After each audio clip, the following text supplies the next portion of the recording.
darlings, my bougie queens and kings. I'm sure there's a man here and there listening to this. I want to welcome you to another episode that is going to blow your brains in the best way possible.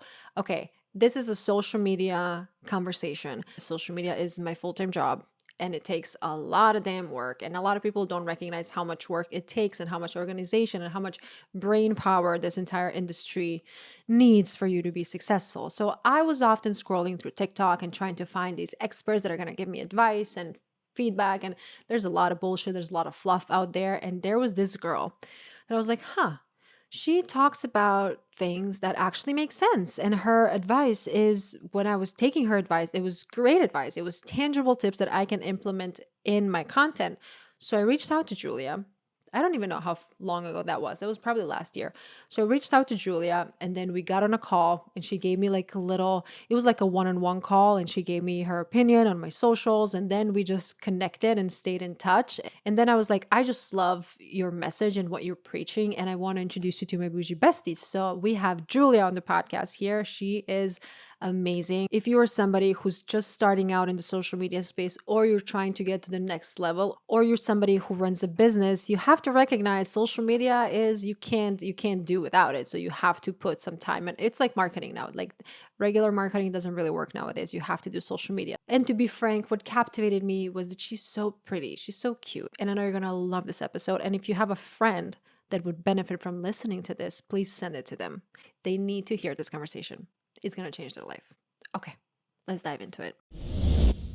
Julia, welcome to Boujee Best Friend. I'm so happy to be here. Thank you for having me. I am so excited that you're here. I feel like if somebody listening to this is in the content space, social media space, they absolutely came across your content. That's exactly how I found you. And that's when we connected. We got on a call, like we chatted and all that. And you're such a wealth of knowledge. And I'm so happy for your content and your transparency. So I just had to shout that out right away.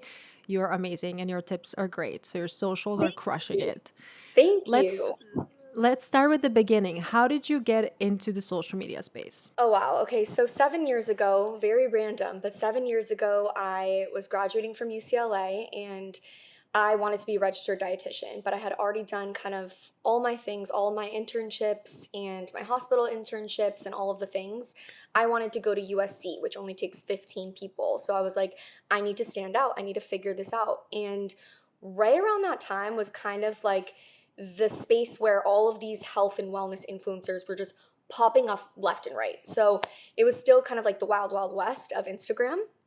And I was listening to the Skinny Confidential podcast with Lauren Everts Bostic. Love it. And Mona Vand, she is a PhD pharmacist, wellness expert, and just like all things health and wellness and nutrition. And, you know, her PhD background, like the way she spoke and articulated herself, I was like, oh, this person is so smart. And I have nothing like this. Like, I don't have anything like this on my resume. So interning for someone like this in the wellness, health, nutrition space would be really cool for me. And so I just, on a whim, cold emailed her. And I was like, okay, just crossing my fingers, like hoping. And this is like a month before I Do you graduated. remember your email? Yes, I actually give it away in one of my social media courses because it's an email that I still used up until probably last year. And Wow. I can go into that, but long story short, she ended up emailing me the day after I graduated UCLA, so a month later. So anybody listening, if it takes a while for someone to respond, it doesn't necessarily mean the answer is no, because she ended up emailing me the day after I graduated UCLA. She was like, this is so LA, but she was like, do you want to meet at Soho House? We met. I came with a plethora of ideas and she hired me pretty much on the spot. And I remember thinking like, this is going to be such a cool summer internship. And within the first like month of working with her, I was like, oh, my life has changed completely. You know, she completely changed the course of my career. I went from wanting to be a registered dietitian to thinking, okay, school can wait. You know, I'm going to go and be in the social media landscape. And I started off as more of an assistant, actually, and then realized that my potential was really to help her grow her business. So that's what we kind of did. And that was like how I got started. So that was 7 years ago. And then I'm assuming ever since then, you just started branching out, meeting new people, working on their Yeah. socials. Is that how it went, kind of? So kind of, yeah. So she actually ended up moving about 2 years into my relationship with her. She ended up I'm moving a to New huge fan of Mona, by the way, for York. everybody. Yeah. I'm like Mona, her recipes, everything you're talking about her, like the way she presents herself. And I'm sure there was a lot of Yeah. you behind the way she's presenting herself nowadays. So I really love her content. Yeah, it was just we were like a perfect fit. And I always tell people who are in the social media space that, half of the recipe is you have to actually find the category or the niche of influencer. Like as a social media manager, my job was made 100 times easier just because I loved health and wellness and I was Hmm. passionate. And then I also wanted to like grow her business. So, 2 years into my job with her, obviously like my scope of work had changed drastically from when I started to, when I ended with her. And the day she was like, "Hey, I'm moving to New York. Do you want to come with me or would you ever move there?" I was like, "No, but, like I got to start thinking about other things, like maybe we can, Yeah. work a long term, whatever." So, I ended up getting an interview with this woman who owned an agency, a social media agency. So, I worked at that agency for about 2 or 3 years after that, and I very quickly became partner of that agency. So I was 23, I think, when I started, and 6 months later, she was like, "I want you to be my partner." We worked really well together, and this was different for me. This went from me managing one person to me managing like 8 people, and the people weren't just people; these were massive A-list celebrities. So I was like hungry. I was like, Probably "Give it scared to as me." well. You're like, I So don't want to scared. mess up with my Oh, favorites. but I'm someone who's like head down, go to work. And mind you, like this whole time, I was never active on my own social media. So it was kind of like I was just mainly focused on building other people's brands and other people's businesses. And that was what I was passionate about. So I had done that for so long. And I think around year 5, I split off from the agency and was like, I'm going to do my own thing. And for the past 2 or 3 years after that, that's kind of what led me to here. I've been kind of in a rediscovery phase. So last year was a huge rediscovery phase that I kind of stepped away from being a freelance social media manager to also putting on kind of more of like a content creator hat and sharing my tips and sharing all the Hmm. experience. And I have all this like pent up knowledge, and I saw I so many love this pent people. up knowledge. I have all this pent up knowledge, and I'm seeing all these like, social media gurus left and right popping up telling people what to do and how to do it. And I'm like, "Oh my God, I want to pull my hair out. This is so Yeah, wrong." yeah, And, yeah.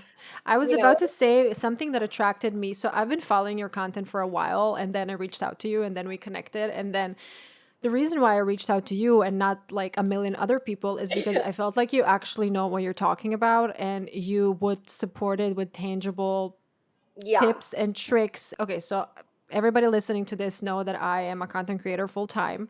You are in the social media space, but there's so much fluff and bullshit advice, and people just there's these small little nuances that can change your content dramatically, from the hooks, subliminal hooks, and all that you talk about. That is a real, like, I totally respect what you're doing and I absolutely love it. So for somebody who doesn't know what a social media manager does, can you explain a little bit what you do for your clients, and just like why would somebody need a social media manager? just going back to the first part. So, a social media manager is someone who can kind of take on your content, and the realms in which we work, it's very versatile, and it's also very, there's no one size fits all. So, you could hire me and say, "Julia, I want you to come on and I want you to create my content, edit my content, and help me with captions and post my content." Or you could hire me and say, "I'm trying to recreate an aesthetic, and I need an aesthetic, a strategy refresh." And what I'm trying to say is there's not necessarily one category that we fit into, but a social media manager in general is someone who works with clients like yourself, or, A-list celebrities, to brands, to businesses. Like, this is a job that honestly anybody can have for anybody. And the main purpose is to basically take on the brunt of the social media tasks that are in everybody's day-to-day like landscape. So it really depends on the field that someone's in. For you, for example, you're a content creator, you have so much content on a daily basis that you want to get out. And obviously, we know that consistency is key. So, Mm-hmm. for someone like me, I would come in and be like, okay, here's a content calendar, here's a full-fleshed strategy, here's how we're going to, post from Monday to Sunday. Here are the captions all built out. Here's story schedule. Here's, what we're going to do on a daily basis for, TikTok and Instagram stories. That is something that a social media manager should be able to plan from pre-production to post-production. So that is kind of like what a social media manager can tackle.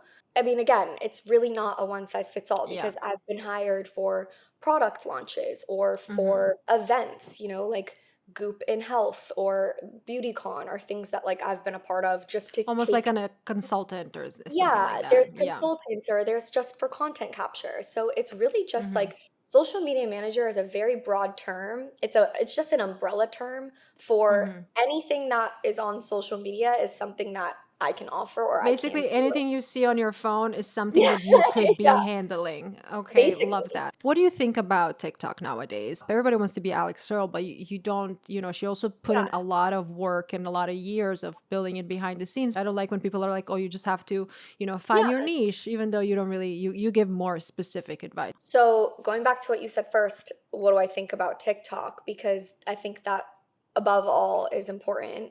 And I got my start on TikTok. That's where I started feeling comfortable posting on TikTok. A year and a half later, we're at a little bit of a different point in TikTok's trajectory. TikTok has been a little less easy to grow and a little quiet, like on the quiet side right now, ever since the TikTok ban Oh, got yeah. A lot of announced. It's drama just there. kind of been crickets over there.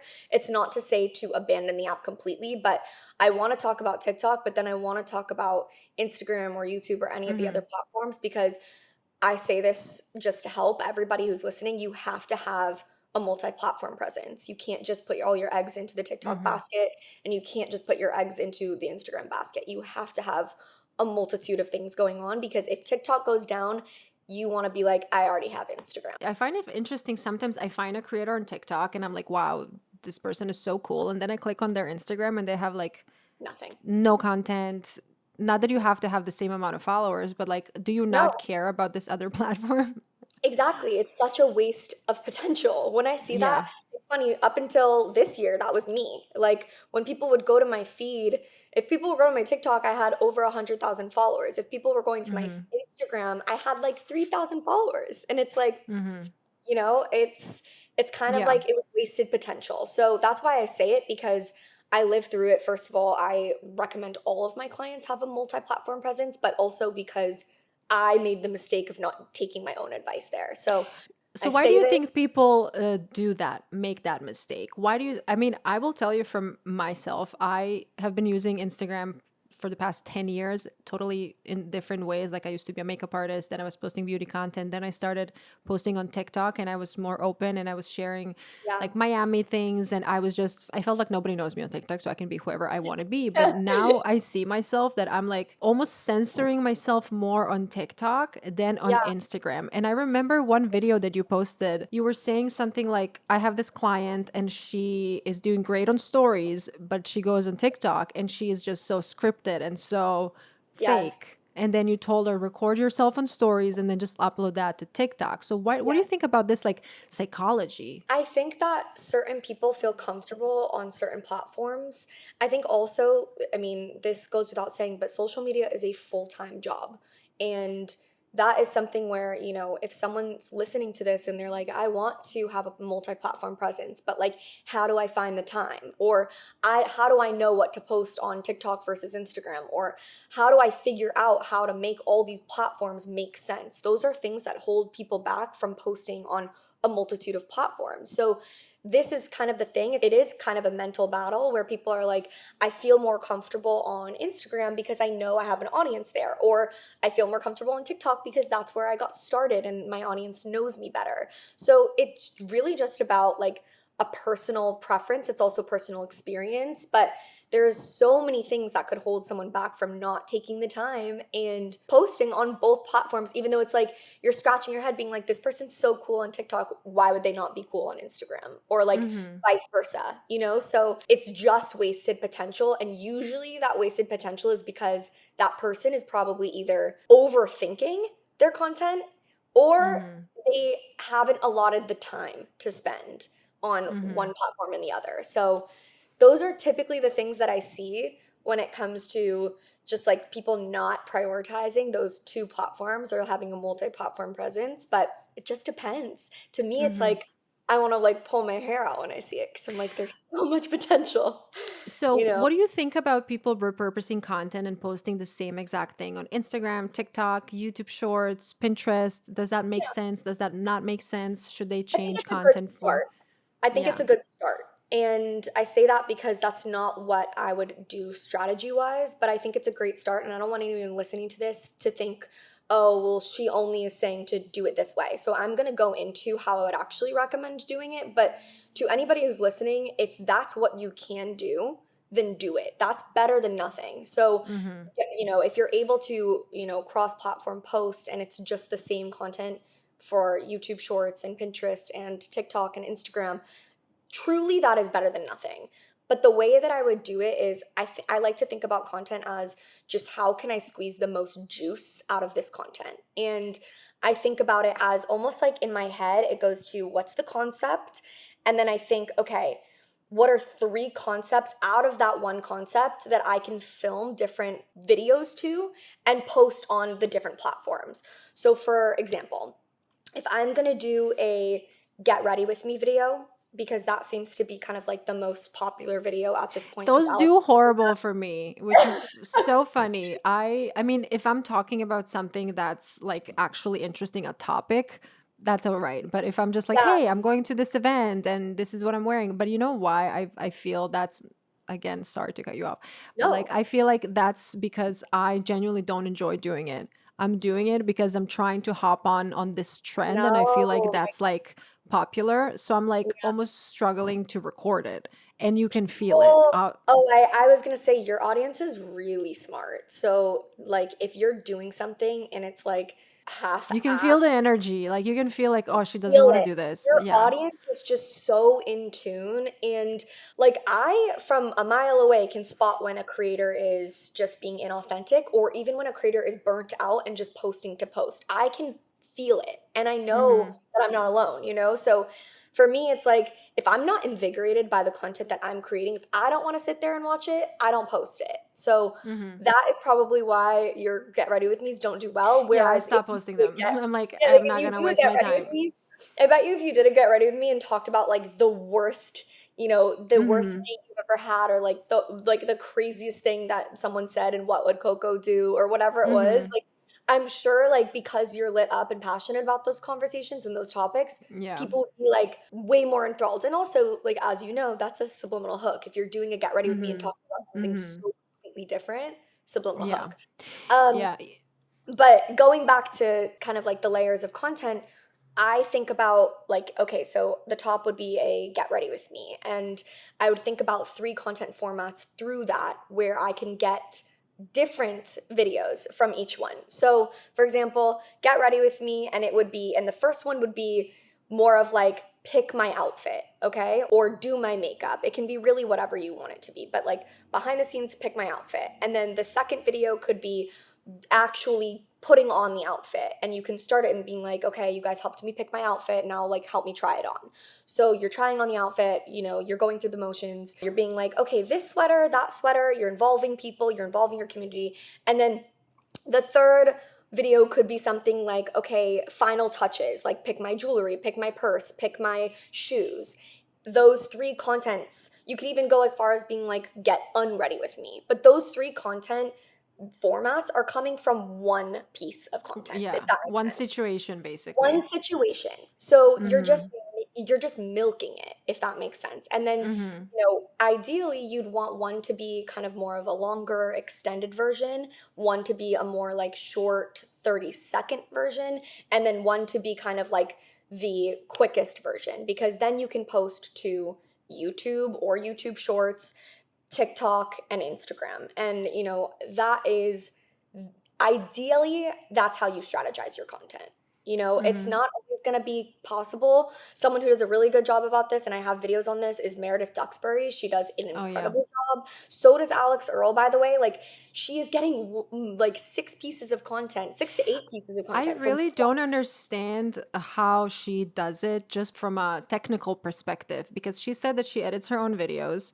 She records so much and sure after a while like it's like an easy cut, but Yeah, still like to pump it out. Like I had my retreat last week and I had I think 4 people taking content plus me because it was just so much to do and I right. didn't want to miss anything. And then editing everything and posting everything took me like a week because I just wanted to, organize everything nicely and make sure everybody's mentioned. If you are trying to be this like lifestyle person, I would say, you have to really be on top of it and you have to add that space. Like you have to add an hour to get ready or 2 hours, whatever you need, and like Absolutely. have the time to edit, have the time to post. I realized before when I've been taking social media seriously for a long time now, but when I was not really taking it seriously, I would like get ready and then I would not give myself any time to edit or post or to take a photo. And then I would be like, it's Yeah, almost like rushed. It's almost like this fake. I mean, I know this is again a subliminal hook when people are like, I have 5 minutes, I'm rushing out yeah, the door,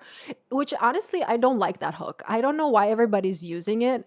I everybody is. obviously it works because I've been watching the content, but I'm like, everybody knows you don't have just 5 minutes No, to you obviously step don't. out. Yeah, You yeah, obviously don't have that time, especially because of what you just said. Like, that person has to edit everything. Like, think about Alex at Coachella, for example. yeah. She's like, okay, I'm in a rush. I have to go to the festival, da da da.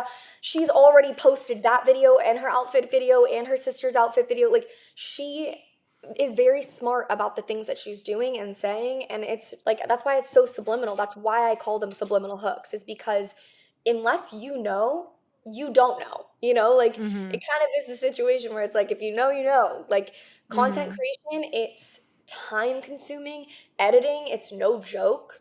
And like, especially if there are details involved or tags, like you said, like, there's a lot that can go into something. So she's definitely most likely not in a Mm. rush.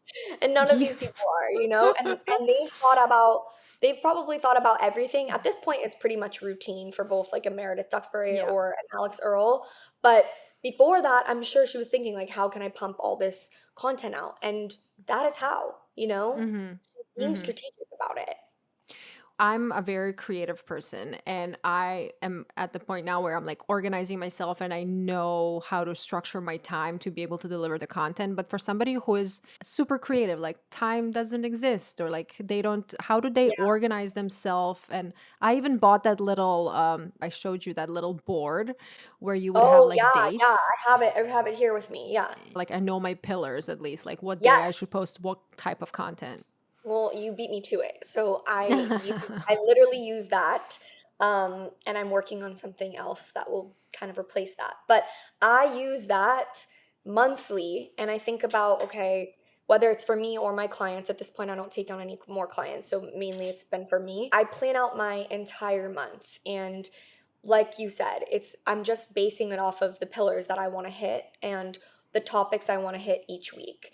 And then I go in, I have my social media planner. You don't need to buy this, it's not a necessity, but this is something that for me, I created this social media planner because I don't know of anything else like this. Hmm. I have to It sit doesn't there. exist. It doesn't exist. And Innovative. I You're know you're changing the category, Julia. I know that people probably can't see me, but this I'm just gonna break it down just because it's easier for me to see. Oh, we have But video on Spotify and in YouTube, so they okay, might be amazing. able to see So it. if Yeah. you see this, then you know. So I go in every single week and I have to sit there and I look at my editorial calendar and I look at this and I'm like, okay, I'm going to brainstorm. I'm going to sit there and brainstorm everything that I want to hit, all of my ideas that I have, all of the trending topics, all of the things that I've been wanting to get off my chest. I put that in this content brainstorm, and this is ugly by the time that I've gotten rid of it. Like, this is just disgusting. Then I sit there and I'm like, okay, I go through my Monday through Sunday, and you'll see like you put very cleanly the content idea, what Mm-hmm. platform it's for, you circle any of those, and then you do filmed, edited, or posted. This keeps you so on track. I Mm-hmm. really don't know of another way. Before I had this, I used to write this down on a notebook. Like I used to write Wow. all of this down because I have to stay organized. And then throughout the week, to make sure that I'm staying on track, I literally take this, and this is my Instagram tasks, these are my TikTok tasks. It's very cleanly laid out, and then I just check it off the list to make sure that I'm on top of it. So for Mm-hmm. me, I'm such an organization person. I'm such a Is that perfectionist. something that you had in you your whole life, the Always. Oh my organization? God. I was a color coordinated planner Oh, girl. God bless you. Loved to go to back to school shopping. I loved every single thing. Like my pencil pouch and my binders were perfect. Like I just have always had this in me. Can you do a So, little tutorial of your setup at home, please? oh my God. All my pens. You actually like would not be okay. I did a car stock video because I keep a lot of stuff in my car. I'm on the go sometimes for client shoots and whatnot. So I was showing people and they're like, "Why do you have all this in your car?" And I was like, "Imagine what I have on my desk." Oh, Like I want to see that. If you don't do a it's video, please just send it to I me. I will need do a to video. know. I'll do a video for you and I will tag you in it. But yeah, I'm insane with organization because especially there was a time where I was managing over 8 clients, and that is just for anybody who's just trying to do it themselves. Imagine that times like a million, and Yeah. there's so much at stake, especially when you're managing celebrities, influencers, social media. Like it's just a world that there's just a million things going on. So And yourself, your content as well. So yes, managing and eight my people content. and yourself and So everything. it's definitely for me, I have to have a plan, and that is how I recommend planning. And if you don't want to get a planner, I just recommend taking some of these like ideas and writing them down on a notebook, or trying to kind of like do it that way so that you can sit there and, even on a Google Doc or whatever, your notes app. I mean, I used to do it Hmm. on my notes app and it drove me nuts, so I can't do that. But the I love plan that trend, like all the notes when you go is to the girls' notes app, like one has a list and the other one has salad, and then the other one has like oh, I fully. don't know, a quote. It's We crazy all that just have like that the then. most random thing. My notes app, oh my God, it would expose me so much. It's basically all just like client notes, and like I still have your like audit notes. Like I just have like the most random. It's so Love random. it.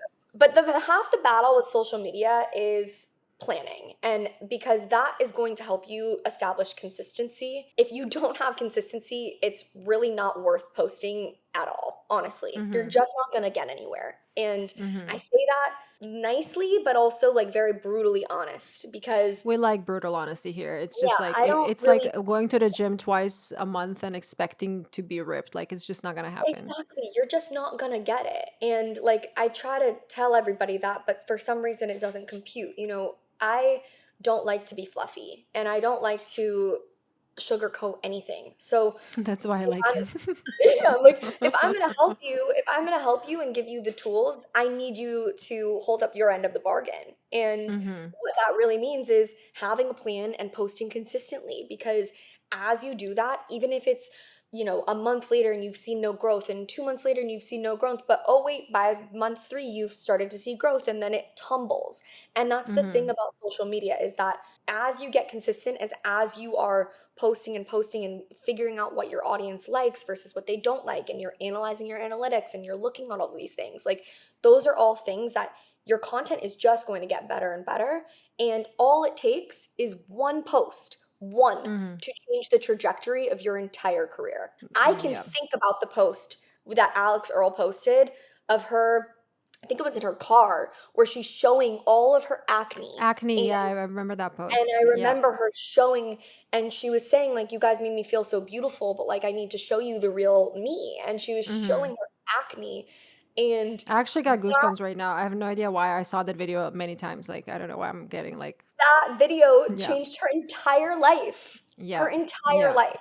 Because I have videos saved. I'm going to make a video on this, but I have videos saved of Alex Earl before that, where all she was doing is just being consistent and showing up. Hmm. I'll send Hmm. you this video if you want to post it in Hmm. conjunction with this podcast, because Hmm. you will be in utter shock. You will not recognize the Alex Earl that I have saved, because years and years ago. She has so little confidence in herself. She's more like timid and shy in this video. She doesn't start with like a bang in her videos. Like it's very different. So Mm-hmm. content and success on social media, all of this takes time and all of it takes effort and consistency. Those are like Mm-hmm.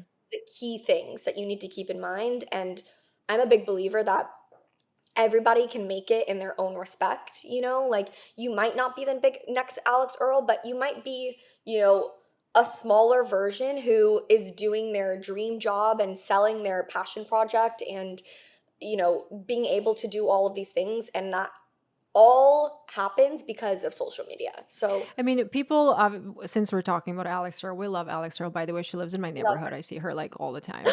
But she, just like since we're on the topic of her, Yeah. I feel like people don't even realize how much work, not only to post, it's like being to that level, it's so much pressure and it's so much Oh yeah. like I'm sure she doesn't feel lovely every single day, and like there's so like flying from one place to the other, this event, that event, like trying to juggle everything and have a social life and have a relationship, and having everything is so out there. And what I think with these, I also like her and Braxton, like you guys can live life, but when you are in a relationship with somebody else who's in the public eye, it's so difficult. Like you can't even get into a fight on the street. Like somebody can No. see that and take a video and post it on Look at TikTok. J Lo and what's his Yeah. face? Like Ben, they're yeah. all yeah, but I yeah, mean, exactly. I predicted that a long time ago. Like you cannot get back together with your ex. Like it just doesn't work.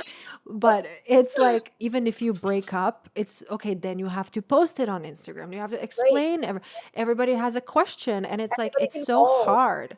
It's hard to be in the public eye constantly, and some people think they want it until they get it, and then it's just like it's not for everyone. And I remember the first video that changed pretty much the track of my life was my no coffee walk date video that I ever since then I became the high maintenance influencer, and everybody's just like was talking shit about me, and it was really hard for me at the very beginning. Obviously now I don't care, but it was for somebody who maybe is not so secure and who's not thinking of social media as their career, that would break them. I mean, not to get Totally. into all like, dramatic and mental health and all that, but The it's hate not easy comments to are real though. constantly, yeah.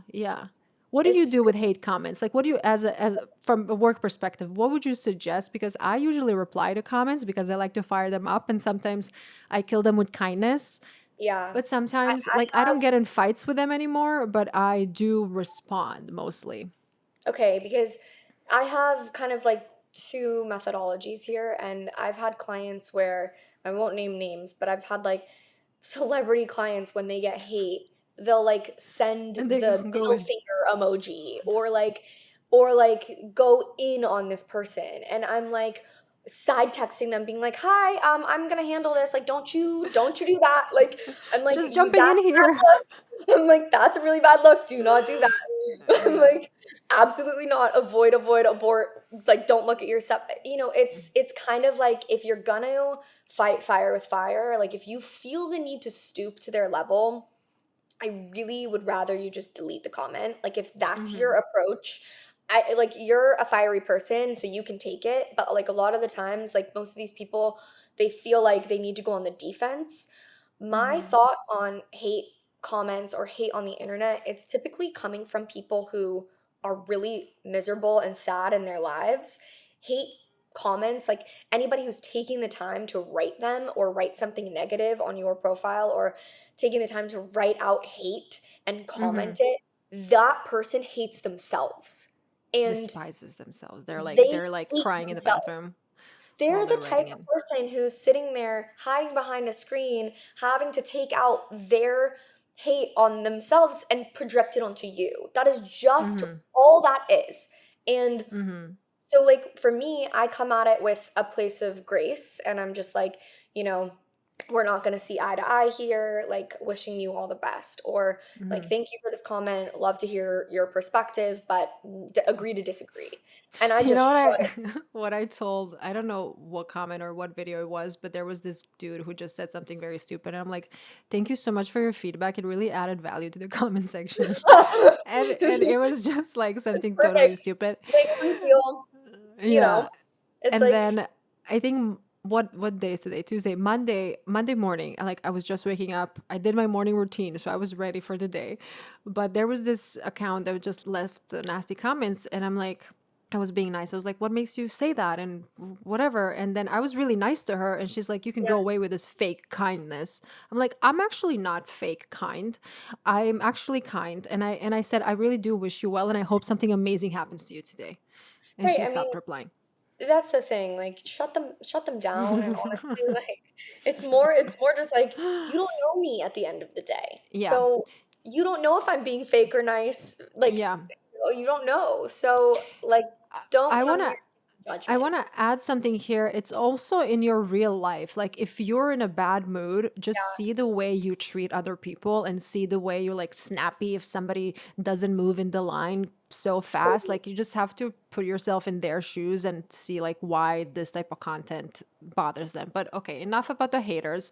Even though that's like a whole like you have to be ready Haters, for we love that. If you. yeah, we love you. Sending love and high Sending five love. and come by to my next Bougie Best trip. Would love to have you. Okay, I just need to say one more hater thing. There was this video, again, I don't know which video, but somebody was commenting shit on my video. And I clicked on their account and I saw that we were at the Heats game, Miami Heats. Like we were Yeah, at the yeah. same game at the same time. And I replied to her comment and I'm like, why didn't you say that yesterday at the Heats arena? She's like, why the fuck would I say hi to you? And I said, I didn't say you need to say hi to me, but why didn't you insult me in my face in front of your son? She blocked me. Obviously, what else can she do? Because she probably felt like, oh my God, I'm this.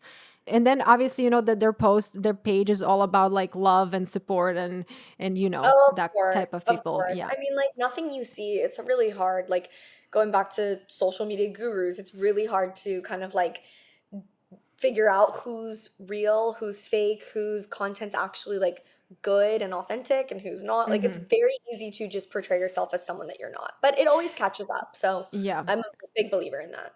So I see sometimes you share people that copy your content and Yeah. very frustrating. I actually had girls in Spain that were copying my videos word to word, but in Spanish. And I just realized that, you Yeah. can't fight all the battles. And I always think, like, what is Kim Kardashian going to do when everybody was like doing plastic surgeries to look exactly like her? And like Fashion Nova would rip off every single outfit she would wear. But when it comes to copying and getting inspired by somebody, how do you differentiate that? Yeah, so a lot of the people that I've called out, they're copying me verbatim. It is my original idea, my original like video and concept, everything. And they're copying every single thing that I'm saying. And also, like, it's a little hard because I'm coming from a place of expertise, and my expertise, like you said, it's based off of experience or facts or research that I personally have done. So I take it very seriously. Like, this is a craft that I work on now to every single day till this day. So when I see that, I get offended and upset because they're just kind of copy and pasting, and that is Hmm. someone who is copying. Taking inspo, however, it's two different things. So let's say someone saw my video and was inspired by my video on subliminal hooks, where I called out three very current and very obvious subliminal hooks that are being used on a day-to-day basis that aren't necessarily so obvious to the average viewer. Can you So give I us a call few just for some yeah, people who might not know? yeah, for sure. I mean, the most popular one, which is kind of honestly overdone at this point, is the lip gloss technique. So I have lip gloss right here, but it's when someone pulls out lip gloss and is talking right away in their Hmm. video. I That was is the doing that before I even knew it was a subliminal hook. Okay. that was a lip gloss tactic that actually got the attention of New York Times and Bustle. Like, all these bigger publications started reaching out to me, being like, "This is the first we've ever heard of this, but this is super relevant and like obviously very on the nose." And so I got actually like asked to speak and do articles because of that. So that's why I get a little upset because I'm like, I'm in articles Yeah. because of this, and you're trying to take that, you know? So, Yeah. but Also the moving on coffee to steering. yeah, Yeah. when you start on a video and you have like an iced coffee and you're stirring it around, it's kind of like a pleasant sound, but it's also it's a visual hook with your actual verbal hook. So that's kind of another one that's very popular. Starting your video in your car is a very subliminal hook. It's a very popular one that I haven't actually And like good really lighting. spoken about. Great lighting. It's always the best lighting in your car. Mm-hmm. And usually the best ones that do the best are when you start your video in your car and it's kind of like jumbled a little bit. That's actually combining two subliminal hooks. So when your camera's a little shaky in the beginning, Mm-hmm. it feels like you just picked it up and you're in the car and you have to say something. That is a subliminal hook. So there's so many others, but Mm-hmm. that's so going back to like what I was saying is if someone watched my video on subliminal hooks and they were like, wow, these are all so true, and they wanted to expose some other subliminal hooks, rather than just taking my subliminal hooks Yeah, and your repurposing examples, your them. actual examples. Yes, my actual examples with my like verbatim copying me. Yeah. Instead of doing that, why don't you go and find the other subliminal hooks on your own, and then you're inspired by my video, but you're not copying my video. Those are Mm-hmm. very different things. Let's say you are inspired by my video, you want to put, one of my topics or one of the subliminal hooks that I said into your content. That's totally fine. Just credit me in the Mm-hmm. video. Just be like, video credit or inspo, Yeah. Julia. It takes 2 seconds. That's why I'm like, I have no shame on calling you out if you're going to copy me, because I'm like, it takes 2 seconds. That is something we learned from the very beginning of social media management. You cannot copy. And if you're going to Mm-hmm. copy, you have to give credit. Like, Mm-hmm. have to. It's a must. And it's That's the funny, usually people that when you credit them, they're like hyping you up and they're like, thank you for crediting me and thank you totally. for sharing, I and would you're, share it on yeah, my, like, I'd be like, this yeah. person did a great job. Or like, But that's because people don't think of it from a work perspective. They just think of no, it as like, let me just steal something from someone instead of trying to maybe even connecting with you in a certain way and telling you how much they admire your totally, content. They're just like trying to be a little sneaky. We don't like totally. that. I don't like Okay, that at all. let's go back to TikTok. What I've seen does really well are signature style series. If you can Yes. speak more on that for those who don't know what that is and how can people kind of start building up on that. Look, series is a great thing. It's been something that like kind of has been talked about in my field for a while now. And like think about going back to Alex Earl. She's just a really good example. She did a Get Ready with Me series, and that's kind of like what sparked her. So you can do that signature series where, for me, it might be something like Subliminal Hook, because that does so well for me. It's really something that you talk about that is kind of original to you and that your audience connects deeply with, that is an ongoing series of content, and that you can almost categorize on TikTok because you have those Playlists. yeah, those playlists. That's kind of the best way to do it, is to put everything under like a playlist umbrella, so that when someone's stalking you, they can go straight to that. And if they're really interested in your Get Ready With Me series or my Subliminal Hook series or a makeup try on series, like whatever it is, that's your signature series, they can go click on, and it's easy access and they can just binge that. So that's really smart, when it comes to just like user retention and savability and shareability. That's just a very smart way to just hand your audience basically the content that they're looking for on a platform. So I've been doing my What Will Coco Do for the past, I think, Yeah, 3 years at this point, and I'm very consistent. I used to do it twice a week, but life just got a bit too busy. I can't do it happens. twice a week anymore. But I wanted to do this because I want that feeling of almost comfort. Like you would Yeah, put on your favorite show every Tuesday, so every Tuesday you're gonna get your What Will Coco Do answers, for example. I know a lot of creators do it, but they just not as consistent because yeah, I mean, when it comes to just like answering questions on stories, I know everybody's doing that, but I'm like so regimented because I want to create that signature series. And then I take one of the most engaged videos and I put it on my feed, and I'm almost telling them, like, you chose this, like, you are basically creating my right. content. And people engage so much more with the content because, like, yay, I chose it. I'm so excited. How many series do you think someone should have? Like, do you should have multiple series, or do you like Emily Kaiser? I don't know how do you pronounce her last name. I feel like she has so many series. It's like her waking up and doing all the morning stuff. Then she's going, like, you always see the same type of content on her page. Right. Which is great, but it also can get old. And also, Mm-hmm. something I really love about series is it kind of hammers down the something that I've been saying for honestly years now, because what I'm about to say is not the most traditional way of thinking, but I don't believe that somebody needs to have a specific niche.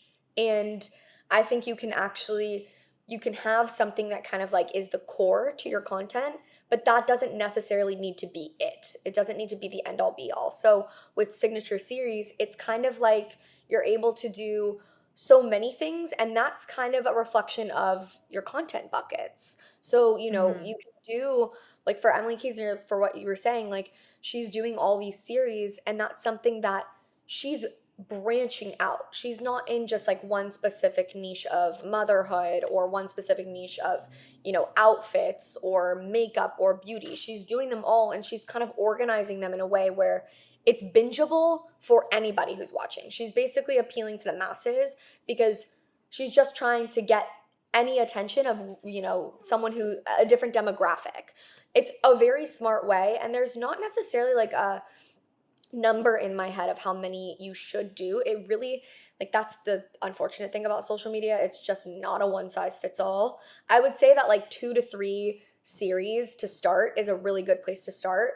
If you want to just focus on your one series, kind of like what you're doing, where it's like, okay, you become their comfort creator. Like, they know that that's going to be a space where they can come to you for advice and you're going to respond to them. Like, that is a comfort that you're providing your audience, Hmm.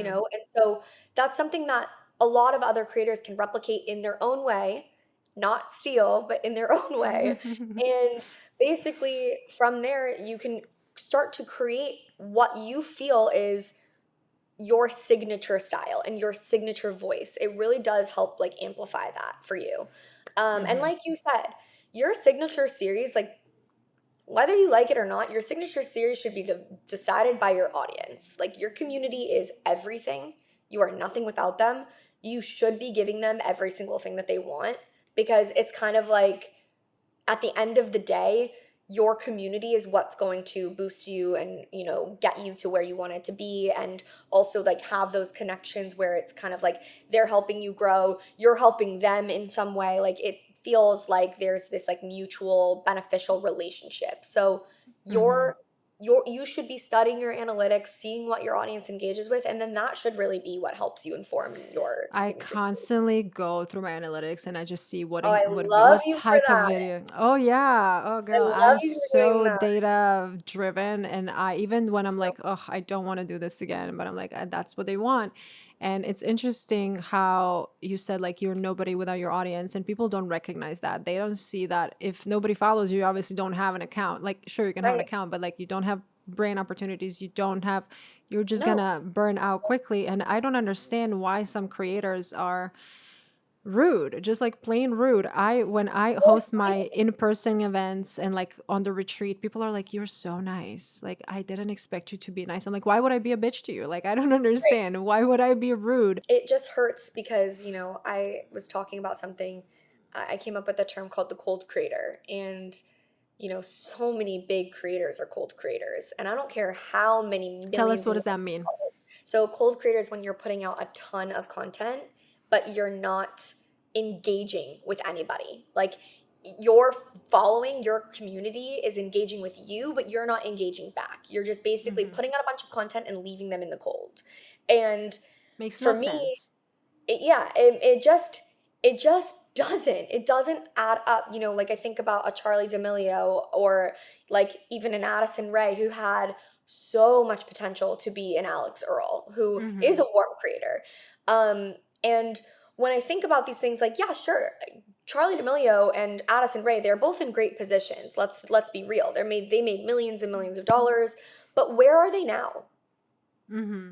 They had the chance to have a legacy brand, which is just like a very relevant brand, and be legacy creators that kind of like stay the path, stay relevant, stay like cool and like different. And they just didn't do that. And I think that it's super unfortunate for someone like me to see, who I've managed people like this. And I don't care how big you are, I've managed people who are top NBA players to top movie stars.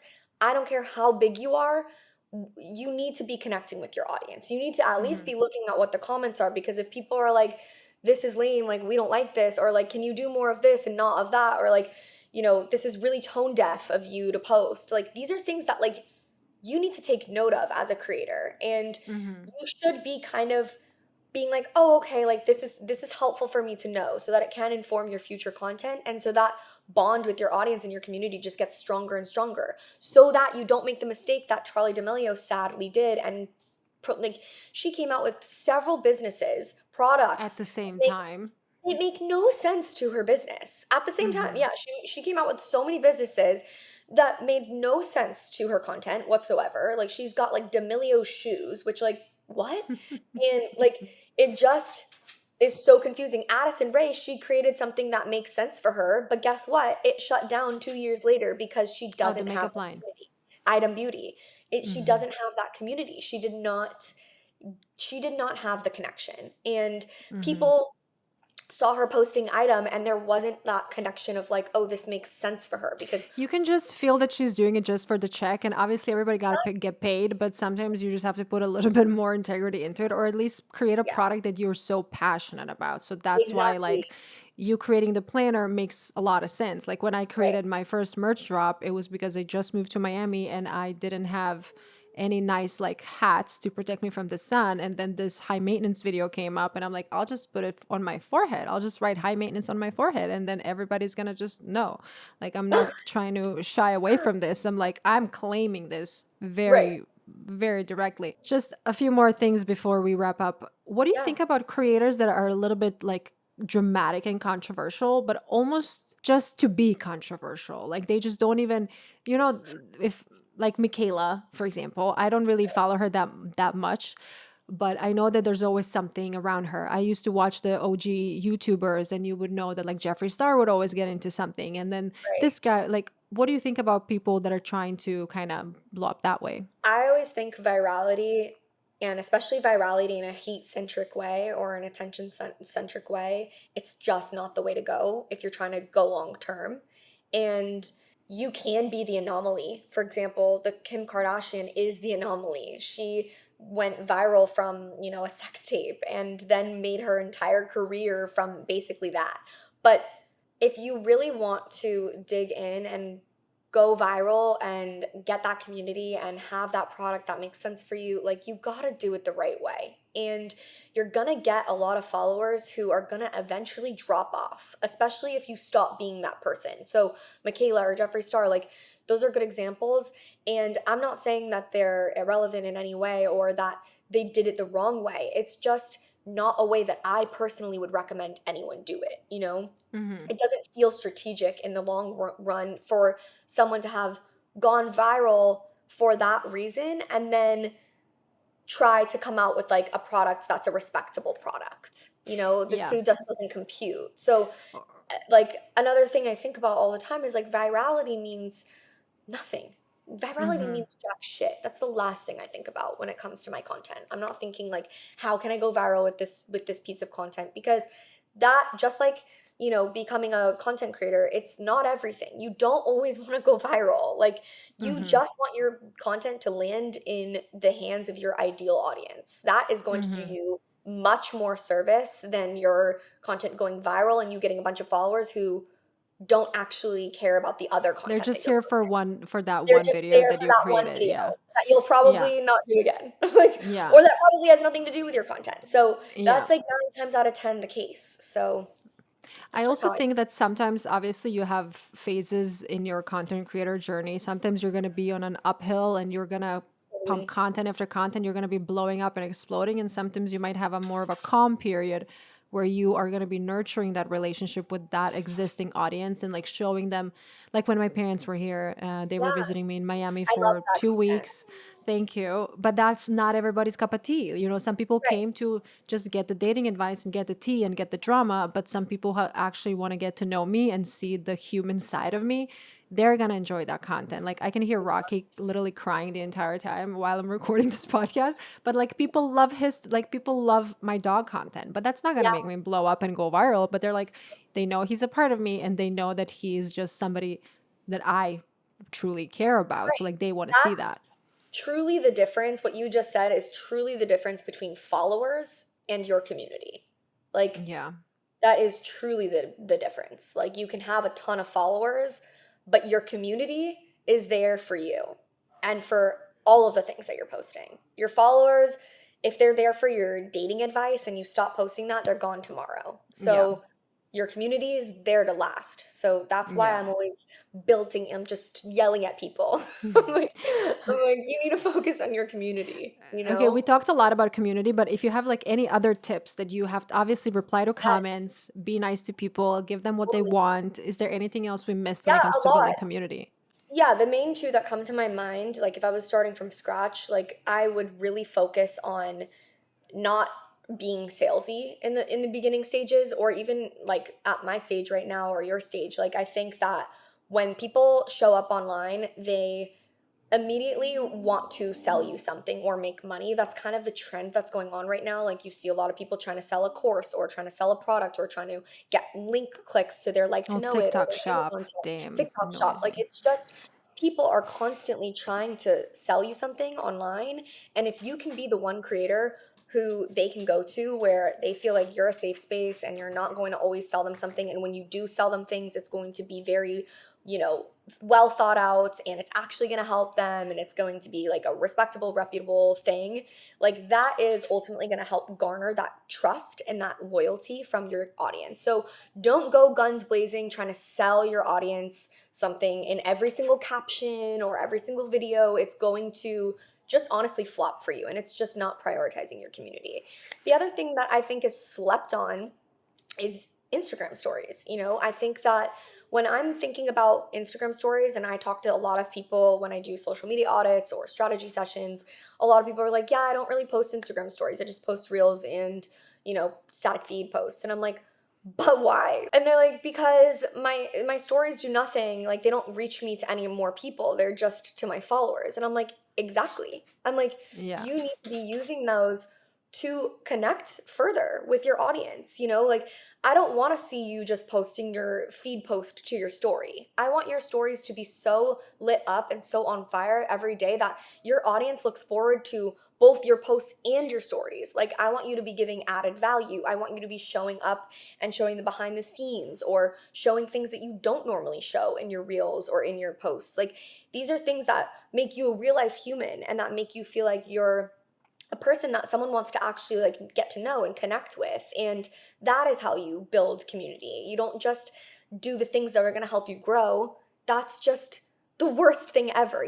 People want that overnight success and that growth and that, those sales. But to me, I'm like, no, no, no, no, no. Throw all of those things in the back burner and focus on the things that you might not think to focus on, like community and posting and taking time on your Instagram stories that maybe right now they're not going to get you somewhere, but I promise you in like 6 months, it will help you. So those are just two things off of the bat that I can think of. I have so many other things that we can go into, but We I can don't really, talk for hours. I literally I'm could pretty talk for sure. hours. Yeah. I think one thing that we did mention, but I want to just re-mention, Yeah. adding value to people's lives, like either adding value or providing that comfort or entertainment. Just think about yourself when you're consuming content. I definitely know, like, if I'm feeling this way, I'm gonna go to this creator. I'm feeling that way, I'm gonna go to that creator. So you have to give them something. You can't just like take and take and take and expect things to just like fall into your lap. You were so lovely to talk to. I have a question. Can we give away one of these planners that you've been talking about? Absolutely. I've never done a giveaway. You were my first giveaway. Ooh, So I'm so excited. I just got these linen color in stock, so I'm really excited. So we can definitely do either a linen or a green or both, whatever you Okay. want. Okay, love that. I think what you guys need to do is you have to find the video, like a little reel, and you have to follow Julia, and obviously you have to follow me and Boujee best friend, and leave a comment and let us know what piece of advice or what stuck out to you in this conversation. I honestly think that your planner is phenomenal and your content is great. So please share, where can everybody find you? Where can they book like any type of Oh, consultation? I know you said you don't take on any new clients, but if you have those one-on-one calls. yeah. So you can find me at Julia Broome, Broome, on both Instagram and TikTok. I post on both. And Right now, I really only offer social media audits. I'm going to be offering social media audits and a strategy, but I don't actually do my one-on-ones anymore. So those are the only offerings, but they are in-depth 16 to 17 page. Like I don't promote them ever because they get booked up so quickly and they take me so long. I'm honestly doing it out of like the goodness of my heart. Yeah. I'm like, I don't need this. It's just for me to like be able to give back. And, they take me a lot of time, but the response is just insane that people are like, oh, this has actually really helped me. So those are the only two things I offer. It's in the link in my bio. And I'm so excited for this giveaway. I will probably end up giving away two planners, one Okay, so then beige and one let's give two. green. I love that. They can, yeah, I mean, why not? Share the Why joy. not? I think people Yeah, would love it. Okay, exactly. Julia, thank you again, and thank you everybody for listening, and I'll see you next week. Boujee Bestie, thank you so much for listening. I hope you enjoyed the episode. Be sure to subscribe to my podcast so you never miss out. I release new episodes every Friday. If you love Boujee Best Friend, please leave a 5-star rating and a review. Your support means the world and it helps the show grow. You can also follow me on Instagram, TikTok, and YouTube at KOKO Beauty, and you can find Boujee Best Friend on Apple, Spotify, and all other major podcasting platforms. Love you. Bye.